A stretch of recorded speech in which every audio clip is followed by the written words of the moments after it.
हमारे पास काला धन नहीं है। काला तो बहुत दूर, हमारे पास सफेद भी नहीं है। और ये हवा सारे देश भर में फैलाई कि मेरी जान को जो खतरा था वो मैं बच गया और बच के वापस आ रहा हूं। मशीन से फ्री फेयर एंड ट्रांसपेरेंट चुनाव नहीं हो सकता। देश का सुप्रीम कोर्ट कह रहा है कि ईवीएम से फ्री फेयर एंड ट्रांसपेरेंट चुनाव नहीं हो सकता। फ्री यानी मुक्त, फेयर यानी निष्पक्ष, ट्रांसपेरेंट यानी पारदर्शी चुनाव नहीं हो सकता। सुप्रीम कोर्ट कह रहा है। मैं प्रेस काउंसिल के चेयरमैन को पूछा, किसी अखबार ने अखबार के फ्रंट पर कोई खबर नहीं छापी, फ्रंट पर तो छोड़ो अखबार के पिछवाड़े में खबर नहीं छापी। पिछवाड़ा समझते हो ना, है? पिछवाड़ा समझते हो ना अखबार का? पिछवाड़े में भी खबर नहीं छापी।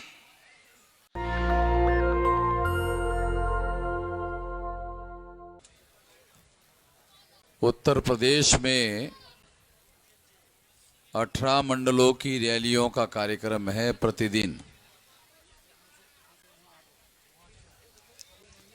प्रतिदिन तो मंडलीय स्तर की रैलियों का कार्यक्रम जिनकी केंद्र सरकार है और राज्य सरकार है वो भी नहीं करवा पा रहे हैं। हमारे पास काला धन नहीं है। काला तो बहुत दूर, हमारे पास सफेद भी नहीं है। मगर हमारे पास एक धन है, उसका नाम है जन धन। हमारे पास जन धन है। इसलिए प्रतिदिन हम लोग मंडल स्तर की रैलियां कर रहे हैं। आज के अखबारों में एक बहुत बड़ी खबर जन धन के संबंध में छपी है। प्रधानमंत्री नरेंद्र मोदी की रैली जहां होने वाली थी, वहां 70,000 कुर्सियां लगी थी और 700 लोग वहां बैठे हुए थे।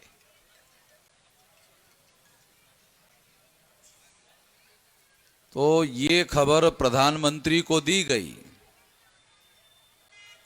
कि 70 कुर्सियां लगी हुई है और 700 लोग हैं, तो क्या करें? तो प्रधानमंत्री ने उनको कहा कि आप चिंता मत करो, मैं कोई रास्ता निकालता हूं। तो उन्होंने रास्ता निकाला, नरेंद्र मोदी जी ने, और ये हवा सारे देश भर में फैलाई कि मेरी जान को जो खतरा था वो मैं बच गया और बच के वापस आ रहा हूं। ऐसा मैसेज सारे देश के लोगों को दिया। मैं इस संबंध में दो बातें आप लोगों को बताना चाहता हूं। एक तो प्रधानमंत्री की जो सुरक्षा है, चाहे किसी भी पार्टी का प्रधानमंत्री हो, ध्यान रखना चाहिए हम लोगों को कि प्रधानमंत्री देश का होता है। जब वो प्रधानमंत्री हो जाता है तो वो बीजेपी का नहीं रहता है, वो देश का होता है। और देश की तरफ से जब विदेश में जाता है तो वो बीजेपी का प्रधानमंत्री बोलकर नहीं जाता है, भारत का प्रधानमंत्री बोल। ये काले धन का सबसे ज्यादा उपयोग चुनाव में होता है। अब ये सर्वविदित है। एक तो ये बात हम लोगों को समझना होगा, हम लोगों को समझना बहुत ज्यादा जरूरी है, इसलिए बता रहा हूं। दूसरी नंबर की बात,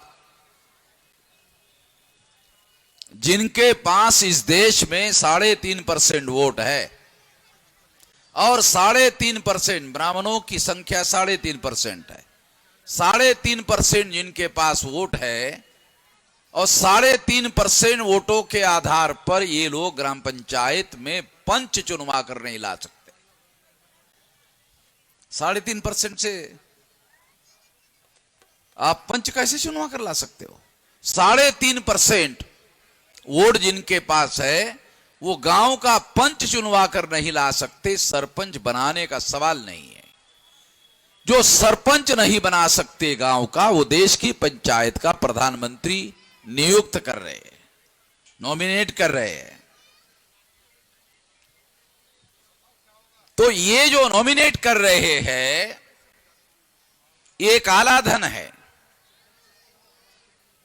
और इसकी वजह से मैं आपको ये बात बता रहा हूं कि इन लोगों ने, जिनके पास नोट बहुत है वोट नहीं है, मैं जो समझाना चाहता हूं आप लोगों को, जिनके पास नोट बहुत है, काला नोट बहुत है, उनके पास वोट नहीं है।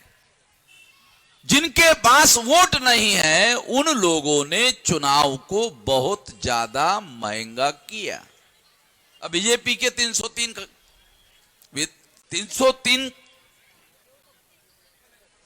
सांसद चुनकर आए, 303 इंटू 100 3,000 करोड़ हो जाएंगे, 3,300 करोड़ हो जाएंगे। एक मेंबर पार्लियामेंट के लिए अगर 100 करोड़ आप खर्चा कर रहे हो, 3,300 करोड़ हो जाते हैं। इससे 9 गुना हो गए, 9 गुना करो तो इसका मतलब यह है कि एक मेंबर पार्लियामेंट के लिए इन लोगों ने उससे ज्यादा,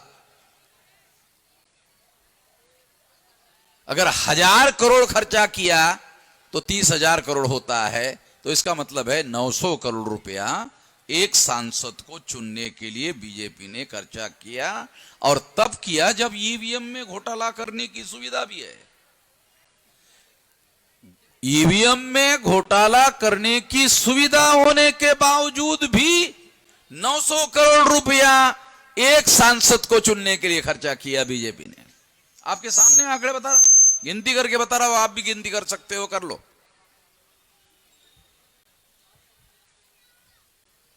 कोई बताने वाला नहीं है ये बात जो मैं आपको समझा रहा हूं। ये मैं भाषण नहीं करता हूं, आमतौर पे मैं लोगों को ये बातें बताता हूं, इसका अर्थ समझाने का प्रयास करता हूं।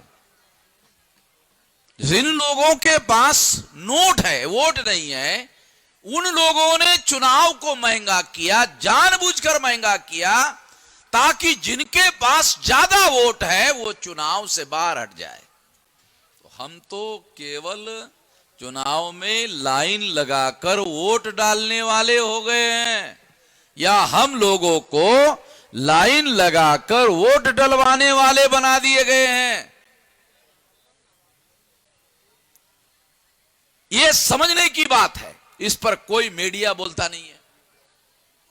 जिसको नेशनल मीडिया कहा जाता है, प्रिंट मीडिया हो, इलेक्ट्रॉनिक मीडिया हो, जिनको मीडिया कहा जाता है, इस पर कुछ नहीं बोलते,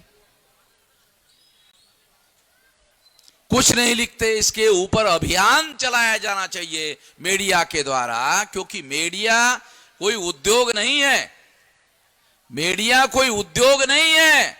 ये और आप लोगों को थोड़ा बता दो, जैसे साबुन बनाने का उद्योग आपने शुरू किया, उसके लिए इंडस्ट्रियल लाइसेंस लिया और आपने साबुन बनाने का उद्योग शुरू किया, ये तो कर सकते हो, मगर अखबार या मीडिया शुरू करने के लिए इंडस्ट्रियल लाइसेंस से आप अखबार शुरू नहीं कर सकते। ये संविधान के आर्टिकल 19 के तहत आपको मिला हुआ अधिकार है। ये इंडस्ट्रियल लाइसेंस से नहीं चला सकते। हमारे लोगों को ये बहुत सारी बातों की जानकारी नहीं है। तो इसका मतलब यह है कि मीडिया जो है ये लोकतंत्र का चौथा स्तंभ है, ये कोई इंडस्ट्री नहीं है।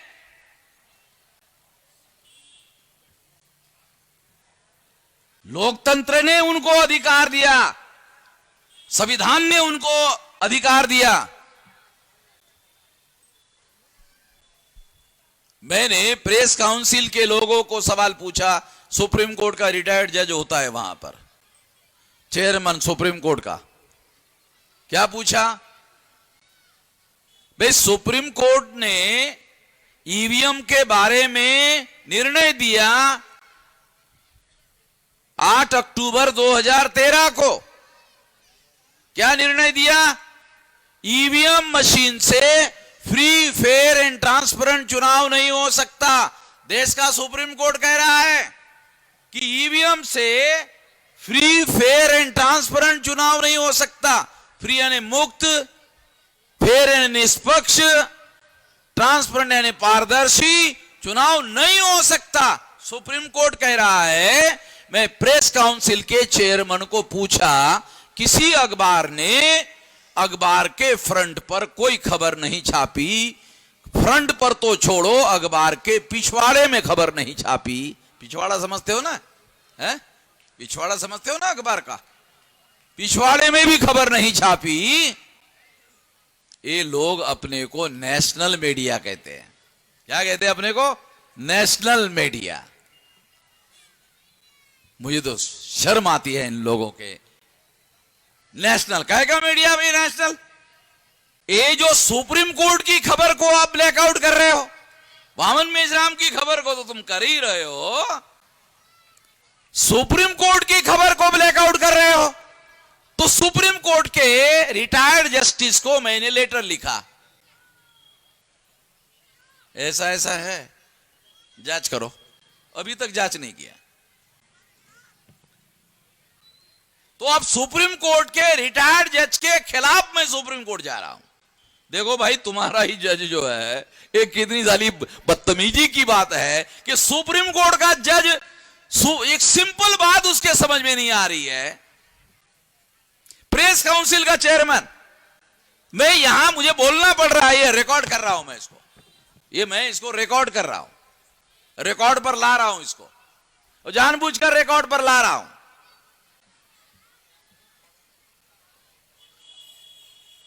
वो जो रिटायर्ड जज है, खुदा है? खुदा है वो? संविधान के अधीन है। ध्यान रखे, संविधान के अधीन है। और तुम्हारा व्यवहार समीक्षा के अधीन है। ध्यान रखे, कोई आदमी संविधान के ऊपर नहीं है।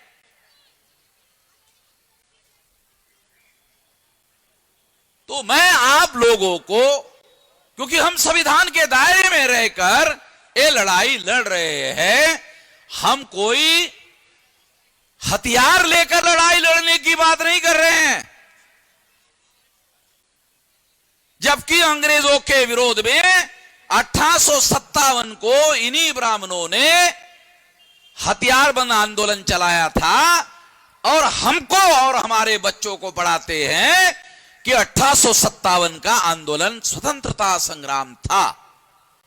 तो अंग्रेजी सरकार के विरोध में तुम्हारा हथियार बंद आंदोलन स्वतंत्रता संग्राम था, और आदिवासी अपनी जमीन बचाने के लिए हथियार उठा रहे हैं तो वो नक्सलवादी हो गए। हैरान करने वाली बात है। तुम्हारी व्याख्या अजीब किस्म की है भाई। है? वो अपना घर बचाने के लिए, जमीन बचाने के लिए,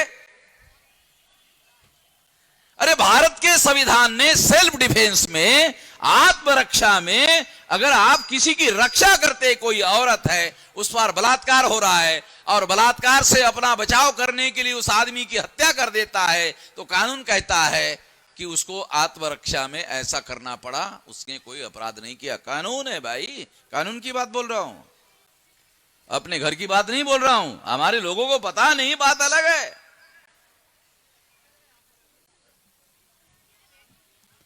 तो इस देश में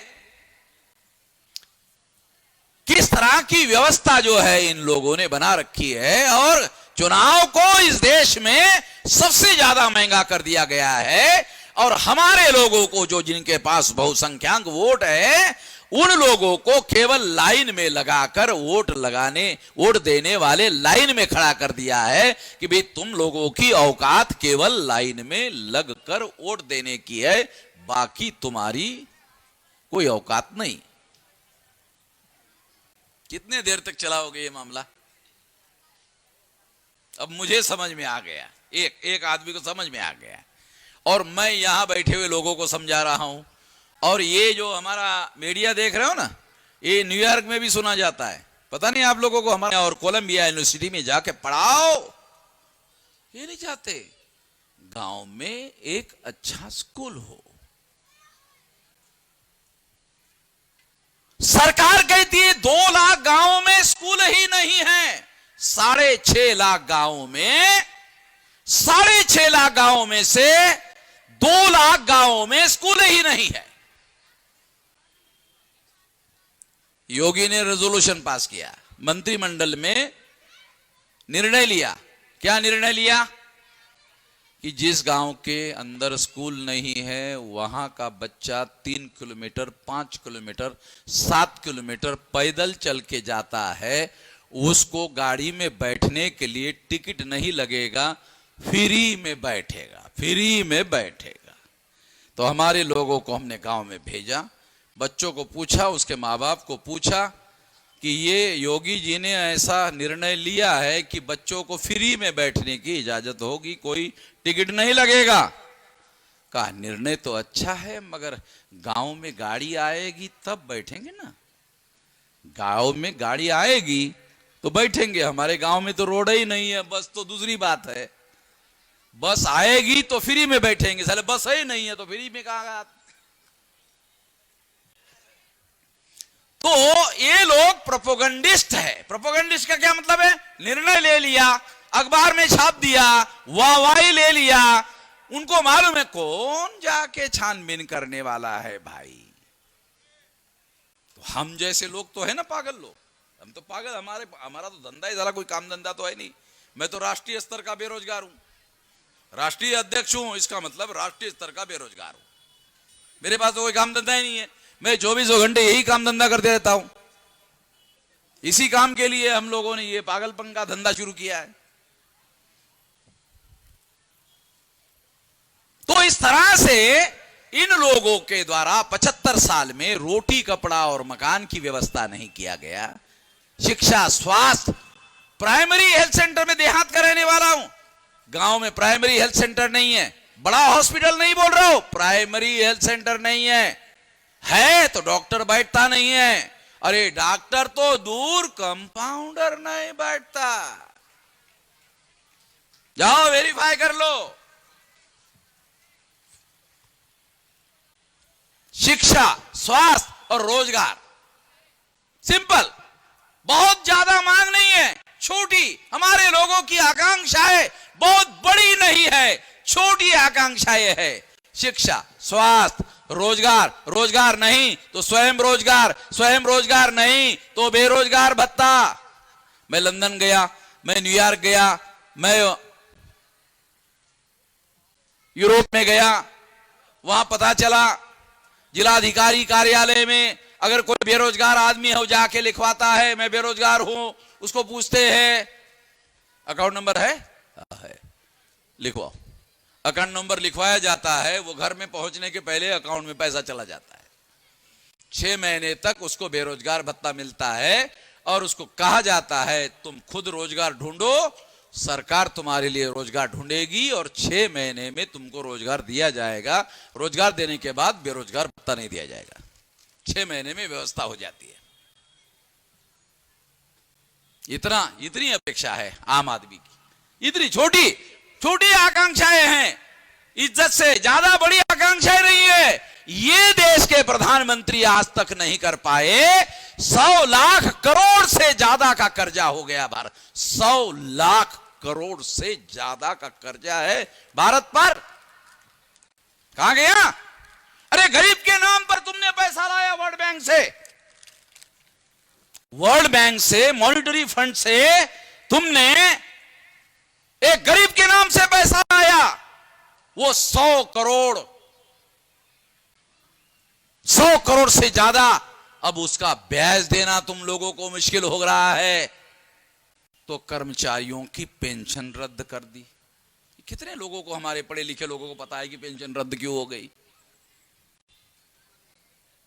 हमारे लोगों को यही पता नहीं है कि सरकार ने जो कर्जा लिया उसका ब्याज सरकार को देना मुश्किल हो रहा है, इसलिए कर्मचारियों की पेंशन बंद करवा दी गई। पैसे की कमी है। 35 लाख करोड़ रुपए का बजट है भारत सरकार का, एक साल का। 248 करोड़ का बजट था जवाहरलाल नेहरू का 48 में। अभी कितना है? 35 लाख करोड़। मैंने एक प्रोफेसर को, जो गणित का प्रोफेसर था, उसको पूछा, गुरुजी 35 लाख करोड़ कागज पर शून्य लगा के लिख कर थोड़ा सा बताइए। तो बोलता पता नहीं साला कितना शून्य लगाना पड़ेगा। इतना पैसा भारत सरकार के पास साल में आता है। पैसा नहीं है ऐसा नहीं है। ये तो मैं केंद्र सरकार के बजट की बता रहा हूं। राज्य सरकार का बजट अलग। बॉम्बे के कारपोरेशन का बजट 40,000 करोड़ का। अकेले बॉम्बे की जो कारपोरेशन है उसका बजट 40,000 करोड़ का है। फिर नगर पालिका का बजट, फिर जिला पंचायत का बजट, फिर तालुका पंचायत का बजट, फिर ब्लॉक पंचायत का बजट, फिर ग्राम पंचायत का बजट। अरे पैसा हर जगह है।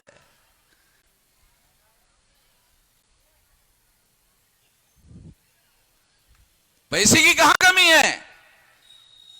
मगर गरीबों के कल्याण के लिए कोई विकास की योजना आज तक नहीं बन पाई। किसी प्रधानमंत्री ने इसके लिए कोई विकास की योजना नहीं बनाई। बाबा साहब अंबेडकर ने जवाहरलाल नेहरू को पत्र लिखा कि आप समाजवादी है। देखिए बहुत खास बात बता रहा हूं। बाबा साहब अंबेडकर ने जवाहरलाल नेहरू को लेटर लिखा, डॉक्यूमेंट्री एविडेंस है, लिखा आप समाजवादी है, मैं राष्ट्रीय संपत्ति का वितरण करना चाहिए जैसे समाजवादी कहते हैं वैसा नहीं कहना चाहता। समाजवाद आप भी जानते हैं, मैं भी जानता हूं। राष्ट्रीय संपत्ति का वितरण करने की बातें समाजवादी कहते रहते हैं। मैं उत्तर प्रदेश के समाजवादियों की बात नहीं कर रहा हूं, नहीं तो आप लोगों का भ्रम हो जाएगा। उत्तर प्रदेश के जो समाजवादी है ना, उनको तो समाजवाद क्या है यही पता नहीं, दूर दूर तक। इसलिए बाबा साहब अंबेडकर ने कहा मैं क्या चाहता हूं, इनकी शिक्षा की सही व्यवस्था कर दो, रोजगार की व्यवस्था ये खुद कर लेंगे। केवल शिक्षा की व्यवस्था करो, इनकी शिक्षा की व्यवस्था करो। यूनाइटेड नेशंस ऑर्गेनाइजेशन में जीडीपी का 6% एजुकेशन पर खर्चा करेंगे, भारत सरकार ने साइन किया। 2.5% अभी तक खर्चा नहीं किया।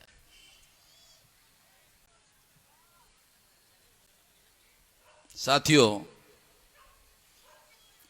किसी प्रधानमंत्री ने इन लोगों के विकास की योजनाओं का काम नहीं किया, न बनाया। इसलिए ना करने वाले जितने भी प्रधानमंत्री हैं, मैं उन सब लोगों को एक सर्टिफिकेट देना चाहता हूं कि ऐसे सारे प्रधानमंत्री नालायक, ऐसे सारे प्रधानमंत्री को मैं एक सर्टिफिकेट बहाल करता हूं कि ऐसे सारे प्रधानमंत्री नालायक। आप बोलेंगे मेश्राम जी आपके जैसा आदमी गाली दे रहा है, अच्छा नहीं, शोभा नहीं देता है, अच्छा नहीं लगता है। मैं कहां गाली दे रहा हूं? मैं तो कह रहा हूं कि ये प्रधानमंत्री लायक नहीं है, नालायक, लायक नहीं है, ये कह रहा हूं भाई। इसलिए आने वाले चुनाव में, अभी आखिरी बात, आने वाले चुनाव में ये राष्ट्रीय परिवर्तन मोर्चा जब हमने बनाया 18 दल थे, बाद में 31 हो गए और अभी 41 दलों का गठबंधन है। कोई जिला स्तर के हैं, कोई कमिश्नरी स्तर के हैं, कोई और 2 कमिश्नरी के हैं, कोई स्टेट लेवल के हैं। अभी एनडीए और यूपीए की तरह हमने भी एक राष्ट्रीय परिवर्तन मोर्चा बनाया। ये राष्ट्रीय परिवर्तन मोर्चा इसलिए बनाया क्योंकि ये अब आने वाले समय में ये राष्ट्रीय परिवर्तन मोर्चा बनने जा रहा है। हमारा संगठन वाम से भारत मुक्ति मोर्चा, बहुजन क्रांति मोर्चा 31 राज्यों में 567 जिलों में 4000 से ज्यादा तहसीलों में 22,000 से ज्यादा ब्लॉक में 1.5 लाख से ज्यादा गांवों में फैला हुआ है। 2 बार भारत बंद किया। 13 पॉइंट रोस्टर के विरोध में नरेंद्र मोदी को मजबूर किया पार्लियामेंट में संविधान संशोधन करने के लिए, और सीएए के लिए भारत बंद किया। नहीं तो प्रतिदिन मोदी और शाह सीएए सीएए सीएए। जैसे ही भारत बंद किया तब से बोलना ही बंद। बोलते सुनते हो अभी सीए एकदम बोलती बंद। 840 का करंट लगाया, ऐसा भारत बंद करवाया। अभी नीट के मुद्दे पर 4 चरणों में आंदोलन घोषित किया। 4था चरण था भारत बंद। हमने ज्ञापन दिया, ये नीट का मामला हल करो, कागज में ज्ञापन दिया। तो प्रधानमंत्री को मैसेज गया कि भारत बंद होने वाला है 4थे में।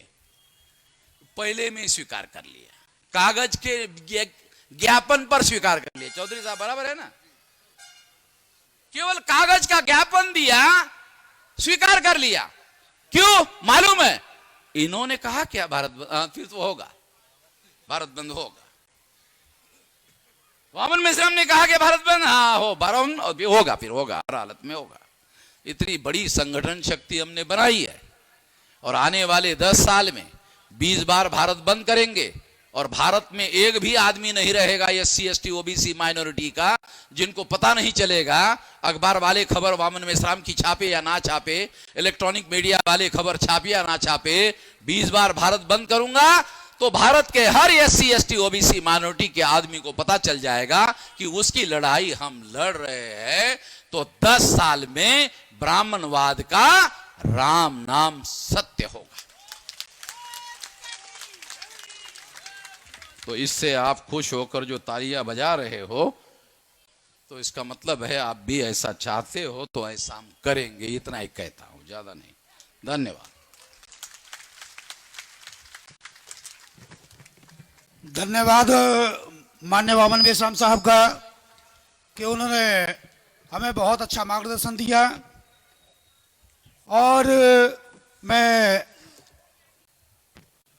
अंत में धन्यवाद ज्ञापन करने के लिए माननीय सतीश पाल सिंह जो राष्ट्रीय परिवर्तन मोर्चा के मंडल अध्यक्ष हैं, मैं उनको आमंत्रित करता हूं कि वो डायस पर आए और सभी मूल निवासी बहुजन साथियों का धन्यवाद ज्ञापन करें। माननीय सतीश पाल सिंह जी। नेशनल दस्तक की आपसे गुजारिश है कि अगर इसको बचाना चाहते हैं तो नेशनल दस्तक को सब्सक्राइब करने के लिए रेड कलर के सब्सक्राइब बटन को दबाएं, फिर बेल आइकन की घंटी दबाएं। नेशनल दस्तक को बचाने के लिए बहुत जरूरी है कि हर खबर को शेयर करें, लाइक करें, कमेंट जरूर करें।